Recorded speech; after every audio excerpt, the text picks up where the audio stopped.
Alright guys, fully coming to you with another video. I hope y'all are doing well. I hope y'all are living your best life. I hope y'all are, just finding ways to, navigate through the bullshit that we're dealing with. You know what I mean? Because in the word of words, we are dealing with a lot of bullshit right now. You know what I mean? But you know what they say that, even with the bullshit, there's still opportunity to be found. So I hope y'all find some opportunities in this bullshit. You feel me? But anyhow, I just wanted to, this is of course gonna make the Canelo fans come at me, but this is just my opinion on matters.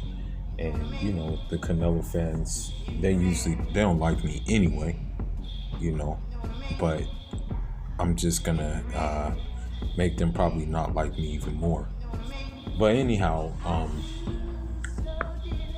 Ryan Garcia had some comments. He said that, and that's another thing too. It just seems like that, in that stable, in that stable of fighters, be it,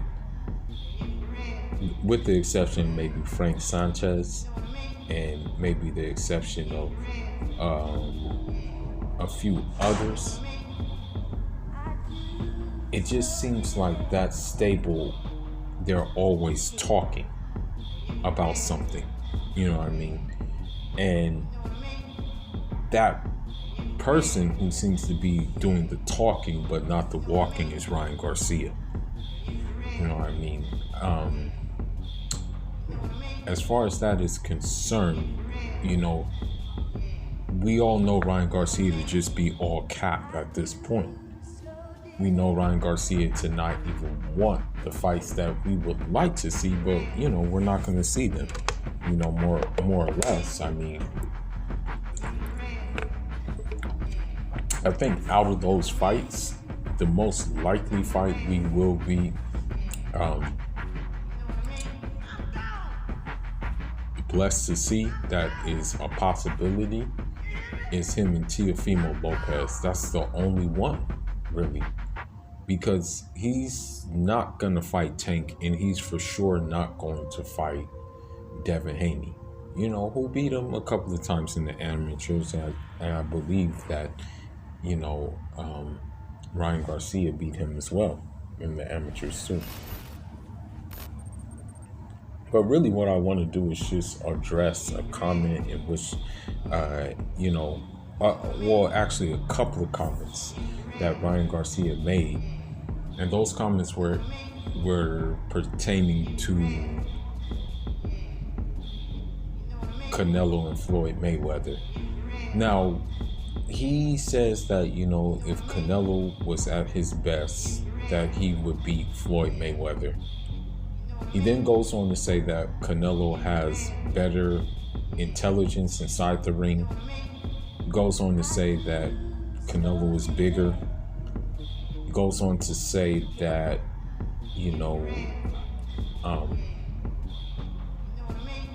Canelo moves in the ring better. He went on to say all of those things.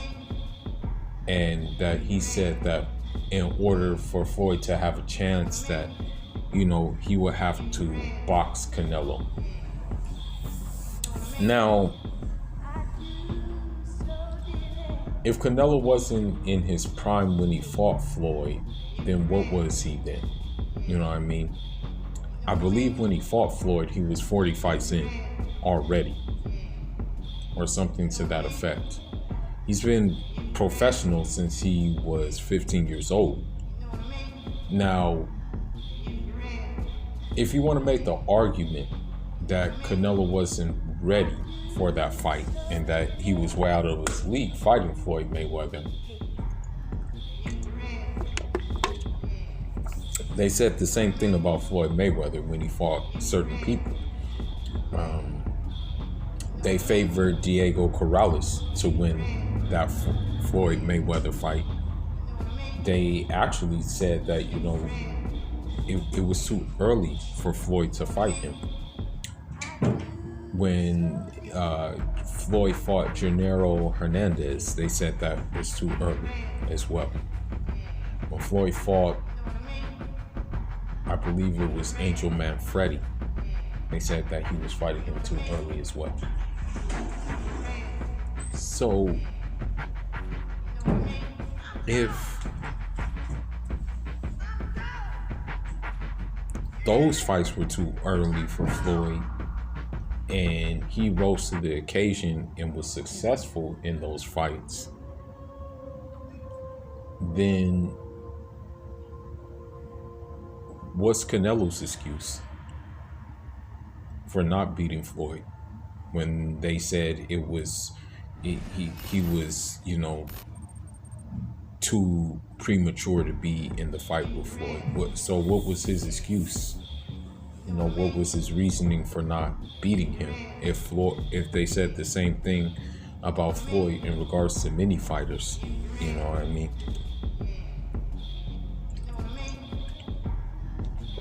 So what I want to do is dissect some of these comments and compare and contrast their fighter, the different attributes, and also just kind of go in on a little bit more on Ryan Garcia and how he caps, So let's look at what he said about intelligence. Let's just take the fight with Floyd versus Canelo. When Floyd fought Canelo, many expected him to be moving around the ring, and many of them expected him to be more using footwork and lateral movement inside the ring. But it was actually quite the contrary. What happened was Floyd, if anything, stood his ground, fought in the pocket, fought mid-range, and just picked his shots very wisely. And sometimes those shots were combination. Sometimes those shots were uppercuts. Sometimes those shots were the straight right, which was available. And there was one period of the fight where Floyd Mayweather decided to back Canelo up. And in doing so, this kind of offsetted Canelo, because I'm pretty sure Canelo went into the fight expecting Floyd Mayweather to be moving around a lot, expecting Floyd Mayweather to not be like really a stationary target. And for most of the fight, he was a stationary target. He just used the Philly shell to, offset Canelo's attacks on him. Now, in contrast, though, you have Canelo, who thought he was going to outbox Floyd for the first, I think, 6 rounds. Or maybe even more, maybe 7 rounds. He thought he was going to outbox Floyd. Didn't happen, though. He may have landed a couple of jabs here and there, but he was not going to outbox Floyd. So when it comes to the intelligence part, we have to give that to Floyd Mayweather, because of the simple fact that, he did something not expected of him. And in doing so, it pretty much led to an easy landslide victory for him. Although the judges had it really backward. But you know how these judges are. They're going to do that. So that's the main thing, when it comes to that. Now, let's talk about the moving around the ring better part. Okay, so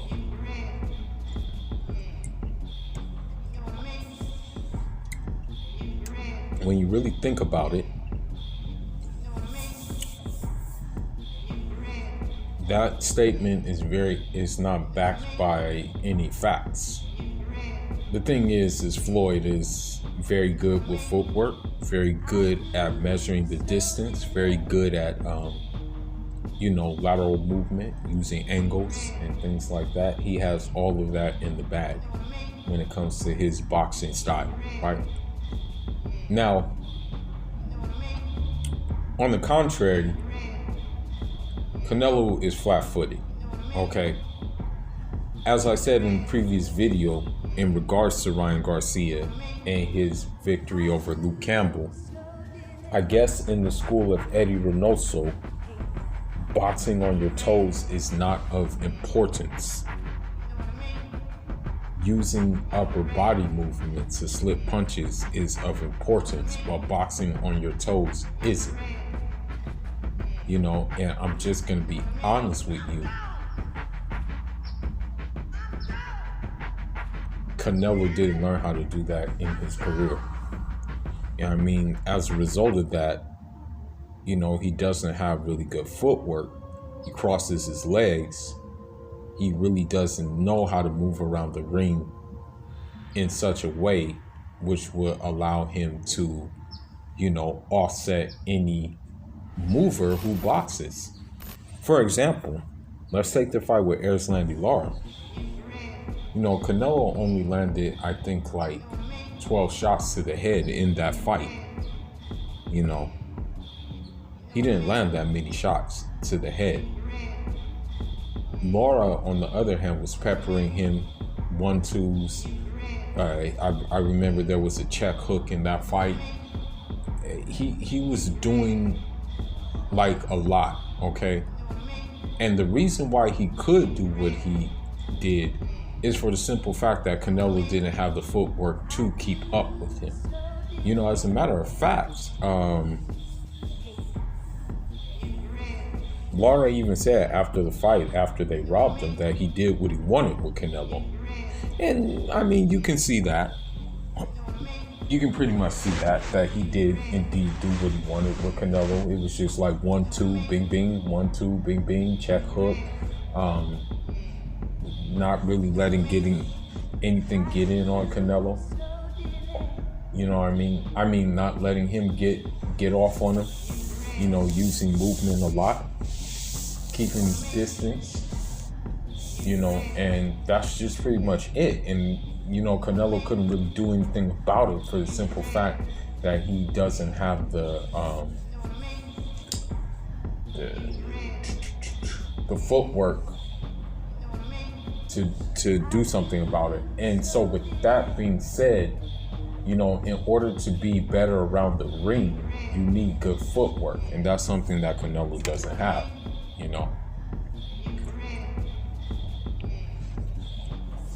Now let's move to, I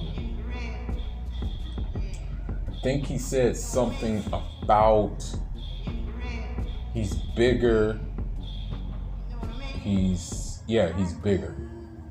Well, I don't know if size really matters, for the simple fact that, Floyd Mayweather has fought bigger guys. Jose Luis Castillo was bigger than Floyd Mayweather. Diego Corrales was bigger than Floyd Mayweather. I believe Mashambe Mitchell was bigger than Floyd Mayweather. I believe that, who else? I want to name one more name who was bigger.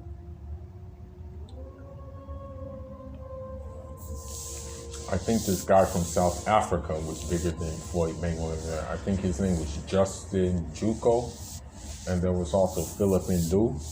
I think they were also bigger than Floyd Mayweather as well. I believe that DeMarcus Corley was bigger than Floyd Mayweather as well. And so, with the size doesn't really mean anything if your skills are lacking, and I'm sorry to say it, but when it comes to Canelo, he can be the sizes he wants, but there's other fighters that are more skillful than him in his division. You know,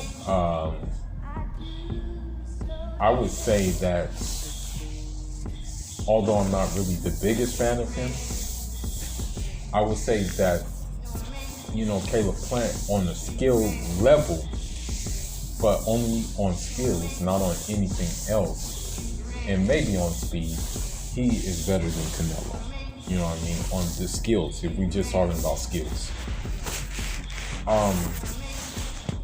Of course, you know, at 160, 168, Boo Boo Andrade is better than Canelo when it comes to skills. You know what I mean?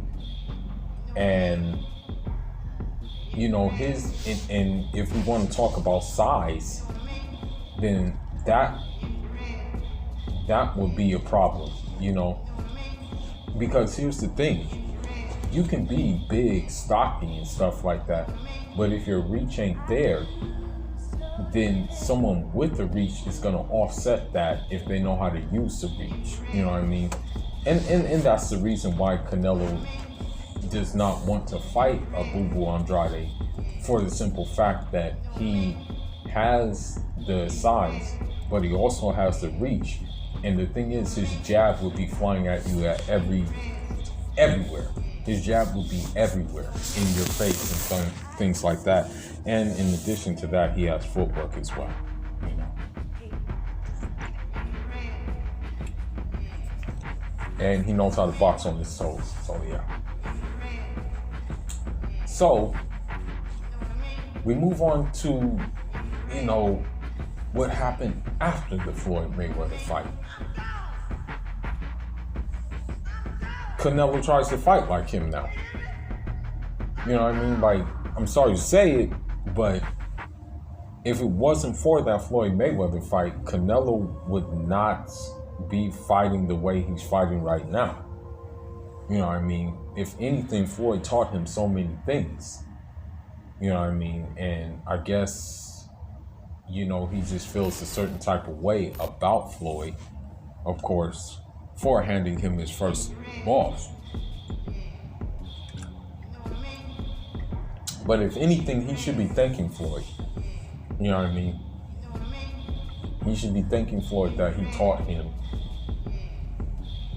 in essence, like really how to box. You know, Floyd really taught him how to box if you really want to be technical and think and really go into it, you know. And so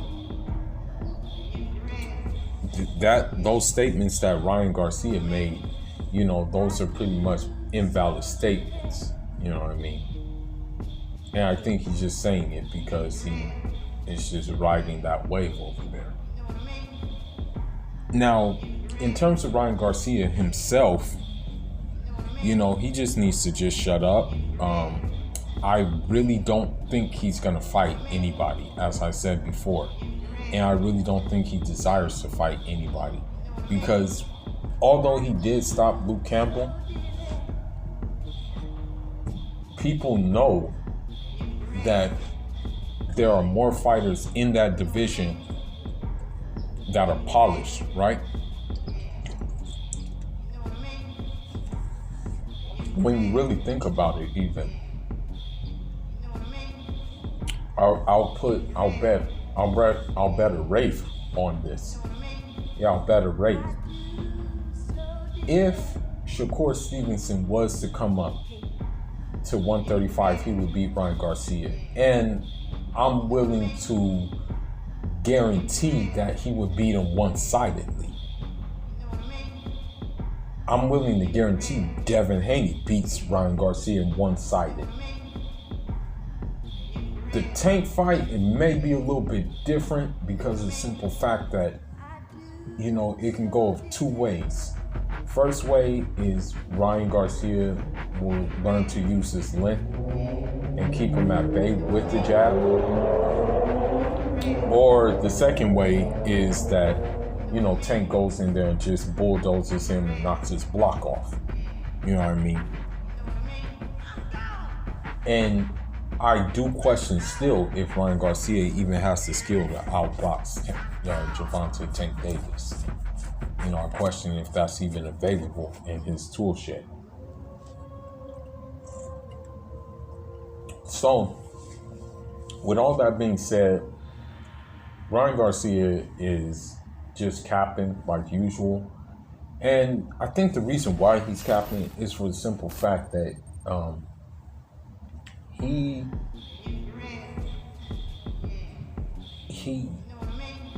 has to stay relevant, even while to take the distraction off of the fact that he's ducking real smoke. You know what I mean? I think that's why he's doing it. But with that being said, leave your thoughts and leave your comments on this thing. I said what I'm going to say about it. I'm going to be back with another one very soon. Fuller signing out. And shout out.